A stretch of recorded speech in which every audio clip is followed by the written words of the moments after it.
we were, in church listening to someone talk about, missions trips that are coming up for the summer, and I remember thinking, I should look into that, when the kids are older and Betsy can kind of manage on her own a little bit better. I should really look into doing that. As we got up and we were leaving the service, Betsy kind of leans over me. She goes, "You should go on one of those missions trips."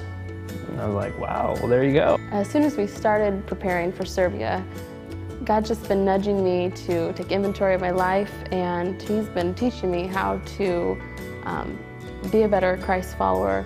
And I believe that's the strength that He's given me to use while I'm over in Serbia. Because this is the first trip where I really have gone into it knowing people as acquaintances only, and I think it'll be cool to form friendships based on a common goal, and to be able to come back and continue serving together when we get back to the States. I'm doing this out of obedience to Christ and to obedience to the gospel, and I think that knowledge and that obedience is what I hope to gain from it. If I make it through the trip, I get on the plane, I make it back, God calls us to go out, to make disciples, to reach out to people that are unlike us. We have 8 people who are going as part of our team, which is great. We're really excited about that. The nature of the trip itself, it's a longer trip. We're going to be gone from June 30th through July 15th, so a little over 2 weeks. We're actually going to be teaching conversational English, and as part of the camp experience, we're also going to be able to just interact with the students on a very relational level. We're going to be able to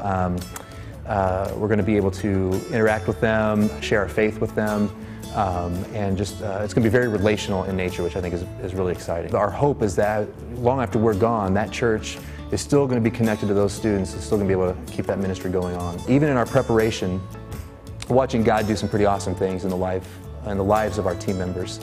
And one of the things we talked about early on was that we're all excited about this opportunity we have to go to Serbia and to be a part of what God's doing over there.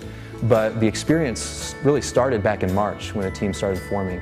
And as we've been meeting now several times to prepare for this, a lot of that has been what is God doing in our lives now, and being able to share that, being able to look back at our story and share that with one another, and but also just be able to realize what God's doing in our lives now and what could happen as a result of what we're going to be doing in Serbia, and then even beyond. What's going to happen when we get back, and how is this experience going to impact our relationship with Christ and how we live that out long term.